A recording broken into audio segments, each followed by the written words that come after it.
नमस्कार welcome to adventure study room. आज आम पढ़ा पाठ 3 चाल घर करवा। प्रथमे पठन श्रवण दक्षतार अभिवृद्धि करवा। विप्लव ओ प्रह्लाद दुई सांग। विप्लवर बगीचारे दुहें बुलुथिले। किछि लोक गोटिए बड़ गछ तले ठिया होइथिबार सेमाने देखिले। सेमाने से गछरे थिबा पक्षी मानंकु बहुत भल पाउथिले। विप्लव कहिला, सेठारे भिड़ काहींकी होइछि? प्रह्लाद कहिला, चालो सेठाकु जाई देखिबा। दुहें सेठाकु गले। लुचि करी सेमानंक कथा शुणिले। कथा शुणी दुहें डरी गले। आरे एमाने तो आम गछकु काटी देबे। बरसा दिन आसुछि, पक्षी माने करिवे कौन? घर भांगी जीवो। बिचरा माने रहिबे केउठी, सोइबे केउठी, छुआ पालिबे केमिति? ଏହା ସବୁ ଶୁଣି ପ୍ରହ୍ଲାଦ କହିଲା, ମୁଁ ବନ ବିଭାଗ ଅଫିସକୁ ଯାଉଛି, ସେଠି ଖବର ଦେବି। ମୁଁ ଆସିବା ଯାଏଁ ତୁ ଏମାନଙ୍କୁ ଅଟକାଇ ରଖିବୁ। ଗଛ କାଟିବାକୁ ଦେବୁ ନାହିଁ। ବିପ୍ଳବର ଅକଲ ଗୁଡୁମ ହୋଇଗଲା। କରିବ କ'ଣ? ହଠାତ୍ ତାର ମାଙ୍କଡ଼ କଥା ମନେ ପଡ଼ିଲା।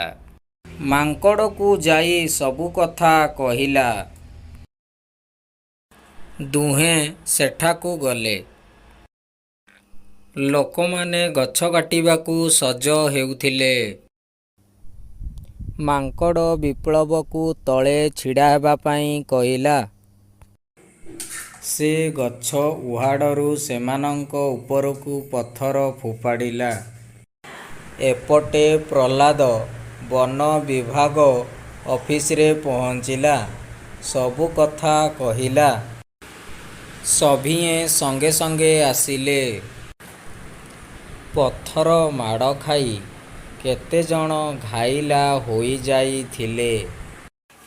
ବନ ବିଭାଗର ଲୋକମାନଙ୍କୁ ଦେଖି ସେମାନେ ଦୌଡ଼ି ପଳାଇଲେ। ଆଉ କିଛି ଲୋକ ଧରା ପଡ଼ିଲେ। ପ୍ରହ୍ଲାଦ, ବିପ୍ଳବ ଓ ମାଙ୍କଡ଼ର କାମ ଯୋଗୁଁ ଗଛର କୌଣସି କ୍ଷତି ହେଲା ନାହିଁ।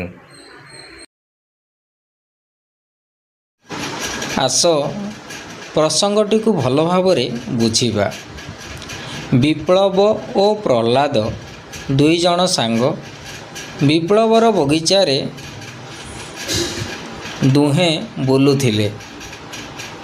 କିଛି ଲୋକ ଗୋଟିଏ ବଡ଼ ଗଛ ତଳେ ଠିଆ ହୋଇଥିବାର ସେମାନେ ଦେଖିବାକୁ ପାଇଲେ। ସେମାନେ ସେ ଗଛରେ ଥିବା ଯେଉଁ ପକ୍ଷୀମାନଙ୍କୁ ବହୁତ ଭଲ ପାଉଥିଲେ। ବିପ୍ଳବ କହିଲା, ସେଠାରେ ଭିଡ଼ କାହିଁକି ହୋଇଛି? ପ୍ରହ୍ଲାଦ କହିଲା, ଚାଲ ସେଠାକୁ ଯାଇ ଦେଖିବା। ଦୁହେଁ ସେଠାକୁ ଗଲେ। ସେଠାକୁ ଯାଇ ପାଖକୁ ନ ଯାଇ ସେମାନେ କିଛି ଦୂରରେ ଲୁଚିକରି ସେମାନଙ୍କ କଥା ଶୁଣିଲେ। କଥା ଶୁଣି ଦୁଇଜଣ ଯାକ ଡରିଗଲେ। ଆରେ ଏମାନେ ତ ଆମ ଗଛକୁ କାଟିଦେବେ। ବର୍ଷା ଦିନ ଆସୁଛି, ପକ୍ଷୀମାନେ କରିବେ କ'ଣ? ଘର ଭାଙ୍ଗିଯିବ। ବିଚରାମାନେ ରହିବେ କେଉଁଠି, ଶୋଇବେ କେଉଁଠି, ଛୁଆ ପାଳିବେ କେମିତି? ବିପ୍ଳବ ଓ ପ୍ରହ୍ଲାଦ ଏଇଭଳି ସେମାନେ ପକ୍ଷୀମାନଙ୍କର ଘରକୁ ଭାଙ୍ଗିଦେବେ। ସେମାନେ ରହିବେ କେଉଁଠି, ଶୋଇବେ କେଉଁଠି, ଛୁଆ ପାଳିବେ କେମିତି? ତାଙ୍କର ପକ୍ଷୀମାନଙ୍କୁ ନେଇ ବହୁତ ଚିନ୍ତା ହେଲା। ଲୋକମାନଙ୍କର କଥା ଶୁଣି ପ୍ରହ୍ଲାଦ କହିଲା, ମୁଁ ବନ ବିଭାଗ ଅଫିସକୁ ଯାଉଛି, ସେଠି ଖବର ଦେବି। ମୁଁ ଆସିବା ଯାଏଁ ତୁ ଏମାନଙ୍କୁ ଅଟକାଇ ରଖିବୁ। ଗଛ କାଟିବାକୁ ଦେବୁ ନାହିଁ। ବିପ୍ଳବର ଅକଲ ଗୁଡୁମ ହୋଇଗଲା। ମାନେ ଅକଲ ଗୁଡ଼ୁମ୍ କହିଲେ ତା'ର ବୁଦ୍ଧି ବଣା ହୋଇଗଲା। ସେ କରିବ କ'ଣ? ହଠାତ୍ ତା'ର ମାଙ୍କଡ଼ କଥା ମନେ ପଡ଼ିଲା। ମାଙ୍କଡ଼ ପାଖକୁ ଯାଇ ସବୁ କଥା କହିଲା। ମାଙ୍କଡ଼ ଓ ବିପ୍ଳବ ସେ ଗଛ କାଟୁଥିବା ଜାଗାକୁ ଗଲେ। ଲୋକମାନେ ଗଛ କାଟିବାକୁ ସଜ ହେଉଥିଲେ। ମାଙ୍କଡ଼ ବିପ୍ଳବକୁ ତଳେ ଛିଡ଼ା ହେବା ପାଇଁ କହିଲା। ମାଙ୍କଡ଼ ଗଛ ଉପରକୁ ଚଢ଼ିଲା। ଗଛ ଉହାଡ଼ରେ ବସି ଗଛ କଟାଳିମାନଙ୍କ ଉପରକୁ ପଥର ଫୋପାଡ଼ିଲା। ବିପ୍ଳବ ଓ ମାଙ୍କଡ଼ ଲୋକମାନଙ୍କୁ ଅଟକାଇ ରଖିଥାନ୍ତି। ପ୍ରହ୍ଲାଦ ବନ ବିଭାଗ ଅଫିସରେ ପହଞ୍ଚି ଯାଇଥିଲା। ବନ ବିଭାଗ ଅଫିସରେ ସବୁ କଥା କହିଲା। ବନ ବିଭାଗ କର୍ମଚାରୀ ସଙ୍ଗେ ସଙ୍ଗେ ଆସିଲେ। ପଥର ମାଡ଼ ଖାଇ କେତେଜଣ ଘାଇଲା ହୋଇଯାଇଥିଲେ। ସେମାନଙ୍କୁ ଧରି ବାନ୍ଧି ପକାଇଲେ। ଆଉ କେତେଜଣ ଧରା ମଧ୍ୟ ପଡ଼ିଲେ। ଆଉ କିଛି ଦୌଡ଼ି ପଳେଇଲେ। ପ୍ରହ୍ଲାଦ ବିପ୍ଳବ ଓ ମାଙ୍କଡ଼ର ଉପସ୍ଥିତି ବୁଦ୍ଧି ଯୋଗୁଁ ଗଛର କିଛି କ୍ଷତି ହେଲା ନାହିଁ ଏବଂ ଚଢ଼େଇ ପକ୍ଷୀମାନଙ୍କର ବସା ସୁରକ୍ଷିତ ରହିଲା। ଏଇଭଳି ଭାବେ ସେମାନେ ଗଛକୁ ସୁରକ୍ଷା ଦେଇଥିଲେ ଏବଂ ଲୋକମାନଙ୍କ ପାଖରୁ ବଞ୍ଚାଇଥିଲେ। ଯୁକ୍ତାକ୍ଷର ଗୁଡ଼ିକର ବିଶ୍ଳେଷଣ କରିବା। ପ୍ଳ ସମାନ ପ ଯୁକ୍ତକ ଳ ଯୁକ୍ତକ ଅ। ହଲ ସମାନ ହ ଯୁକ୍ତକ ଲ ଯୁକ୍ତକ ଅ। ଙ୍କ ସମାନ ଙ ଯୁକ୍ତକ କ ଯୁକ୍ତକ ଅ। ଙ୍ଖ ସମାନ ଙ ଯୁକ୍ତକ ଖ ଯୁକ୍ତକ ଅ। ଙ୍ଖ। ଙ୍ଗ ଙ ଯୁକ୍ତକ ଗ ଯୁକ୍ତକ ଅ। ଙ୍ଗ। ଙ୍ଘ ସମାନ ଙ ଯୁକ୍ତକ ଘ ଯୁକ୍ତକ ଅ। ଙ୍ଘ। ଞ୍ଚ ନ୍ୟ ଯୁକ୍ତକ ଚ ଯୁକ୍ତକ ଅ। ଞ୍ଚ। ଏହିପରି ଭାବରେ ବିଶ୍ଳେଷଣ କରାଯାଏ। ପ୍ରସଙ୍ଗ ମଧ୍ୟରୁ କିଛି କଠିନ ଶବ୍ଦ ଅଛି। ଚାଲ ଆମେ ଆଲୋଚନା କରିବା। କଠିନ ଶବ୍ଦ ଗୁଡ଼ିକ ହେଉଛି ଦୁହେଁ କହିଲେ ଦୁଇ ଜଣ, ଅକଲ ଗୁଡ଼ୁମ୍ କହିଲେ ବୁଦ୍ଧି ବଣା ହେବା। କଠିନ ଶବ୍ଦର ବ୍ୟବହାର। ଦୁହେଁ ରାମ ଓ ଶ୍ୟାମ ଦୁହେଁ ଆମ ବିଦ୍ୟାଳୟର ଭଲ ଛାତ୍ର। ଅକଲ ଗୁଡ଼ୁମ୍ ବୁଦ୍ଧି ବଣା ହେବା। ବାଘକୁ ଦେଖି ରାମର ଅକଲ ଗୁଡ଼ୁମ୍ ହୋଇଗଲା। ବାଘକୁ ଦେଖି ରାମର ବୁଦ୍ଧି ବଣା ହୋଇଗଲା। ଏହିଭଳି ତମେ ଆହୁରି ମଧ୍ୟ କଠିନ ଶବ୍ଦକୁ ନେଇକି ବାକ୍ୟରେ ବ୍ୟବହାର କରିପାରିବ। ବର୍ତ୍ତମାନ ଆମେ ପ୍ରସଙ୍ଗର ଅଭ୍ୟାସଟିକୁ କରିବା। 1 ନମ୍ବର କ ପ୍ରହ୍ଲାଦ ଗଛକୁ ବଞ୍ଚାଇବା ପାଇଁ କ'ଣ ଉପାୟ କଲା? ଉତ୍ତର ପ୍ରହ୍ଲାଦ ବନ ବିଭାଗ ଅଫିସକୁ ଗଲା। ସେଠାରେ ସବୁ କଥା କହିଲା ଏବଂ ବନ ବିଭାଗର କର୍ମଚାରୀମାନେ ଆସି ଗଛ କଟାଳିମାନଙ୍କୁ ଧରିଥିଲେ। ଏହିପରି ଭାବରେ ପ୍ରହ୍ଲାଦ ଗଛକୁ ବଞ୍ଚାଇଥିଲା। ପ୍ରଶ୍ନ 2 ଖ ମାଙ୍କଡ଼ର ପଥର ମାଡ଼ରେ ପକ୍ଷୀଙ୍କର କ'ଣ ଲାଭ ହେଲା? ମାଙ୍କଡ଼ର ପଥର ମାଡ଼ରେ ପକ୍ଷୀଙ୍କର ବସା ସୁରକ୍ଷିତ ରହିଲା। 1 ନମ୍ବର ଗ ବିପ୍ଳବ କାହିଁକି ମାଙ୍କଡ଼ ପାଖକୁ ଯାଇଥିଲା? ବିପ୍ଳବ ସାହାଯ୍ୟ ମାଗିବା ପାଇଁ ମାଙ୍କଡ଼ ପାଖକୁ ଯାଇଥିଲା। ପ୍ରଶ୍ନ 2 ପଢ଼ ଓ ଲେଖ। ପ୍ରଥମେ ଆମେ ପଢ଼ିବା, ତାପରେ ଲେଖିବା।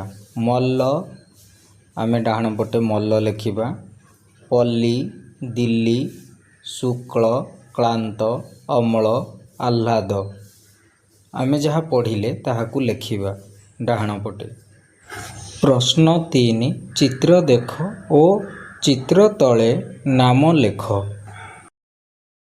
ପ୍ରଶ୍ନ 4 ଗାର ଦେଇ ଶବ୍ଦ ଗଢ଼ ଓ ବାକ୍ସ ଭିତରେ ଶବ୍ଦଗୁଡ଼ିକ ଲେଖ। ପ୍ରଶ୍ନ 5 ଠିକ୍ ଉଚ୍ଚାରଣ କରି ପଢ଼ ଓ ଲେଖ। ଆମେ ପଢ଼ିବା ତା ଡାହାଣ ପଟେ ଲେଖିବା। ପ୍ରହ୍ଲାଦ ଆହ୍ଲାଦ ଦୁଇ ସଙ୍ଗାତ, ବଲ୍ଲରୀ ସହିତ ଗାଇଲେ ଗୀତ, ଉଲ୍ଲାସ ସେଠାରେ ମିଶିଲା ଆସି, ପଲ୍ଲୀବାସୀ ଦେଖି ହୋଇଲେ ଖୁସି।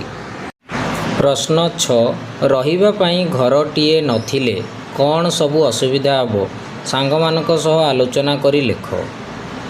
ସାଙ୍ଗମାନଙ୍କ ସହ ଆଲୋଚନା କଲେ ଆମେ ନିହାତି ପାଇବା ରହିବା ପାଇଁ ଘରଟିଏ ନଥିଲେ ଖରା, ବର୍ଷା, ଶୀତ ଦାଉରୁ ରକ୍ଷା ପାଇପାରିବା ନାହିଁ। ପ୍ରଶ୍ନ 7 ପ୍ରହ୍ଲାଦ ବନ ବିଭାଗକୁ ଯାଇ ଗଛକୁ ରକ୍ଷା କଲା। ତୁମେ ସେଇଠି ଥିଲେ ଗଛକୁ କିପରି ରକ୍ଷା କରିଥାନ୍ତ ଲେଖ। ପ୍ରଥମେ ମନା କରିଥାନ୍ତି ଓ ତାପରେ ନ ମାନିଲେ ବନ ବିଭାଗ ଅଫିସକୁ ଫୋନ୍ ମାଧ୍ୟମରେ ଜଣାଇଥାନ୍ତି।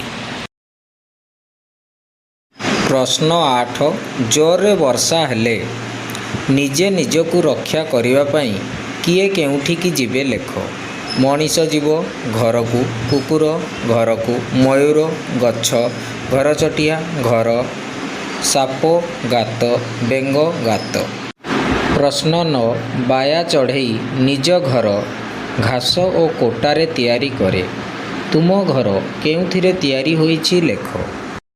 ତୁମମାନଙ୍କର ଘର କାହାର ଛାତ ଘର, କାହାର ଟାଇଲ, କାହାର ନଡ଼ା ଛାଉଣି, ଯାହାର ଯେଉଁ ଘର ତାହା ଲେଖିବ। ଆମର ନଡ଼ା ଛାଉଣି ଘର ଲେଖିଦେଇଛି। ତୁମେ କେଉଁ ସବୁ ଜାଗାରେ ପକ୍ଷୀ ବସା ଦେଖିଛ? ଗଛ ଡାଳରେ, ଘର ଛାଉଣିରେ, ଗଛ କୋରଡ଼ରେ, ଘାସବୁଦା ମୂଳରେ ପକ୍ଷୀ ବସା ଦେଖିଛୁ। ପ୍ରଶ୍ନ 11 ଘର କହିଲେ ଯେଉଁ ସବୁ କଥା ତୁମ ମନକୁ ଆସୁଛି ଲେଖ। ଯେପରି ଘର ଆମକୁ ଖରା ବରଷାରୁ ରକ୍ଷା କରେ, ସେହିଭଳି ଝଡ଼, ବାତ୍ୟା, ଚୋର, ଡକାୟତଙ୍କ ଦାଉରୁ ମଧ୍ୟ ଘର ଆମକୁ ରକ୍ଷା କରିଥାଏ। ଯଦି ଭିଡ଼ିଓଟି ଆପଣମାନଙ୍କୁ ଭଲ ଲାଗିଲା ତାହେଲେ ଗୋଟିଏ ଲାଇକ୍ କରନ୍ତୁ, ସବସ୍କ୍ରାଇବ୍ ନିଶ୍ଚିତ ଭାବରେ କରନ୍ତୁ, ଯାହାଦ୍ୱାରା କି ଭିଡ଼ିଓ ଅପଲୋଡ଼ କରିବା ମାତ୍ରେ ଆପଣଙ୍କ ପାଖକୁ ସର୍ବପ୍ରଥମେ ପହଞ୍ଚି ପାରିବ। ନମସ୍କାର, ଜୟ ହିନ୍ଦ, ଜୟ ଭାରତ। Thanks for watching.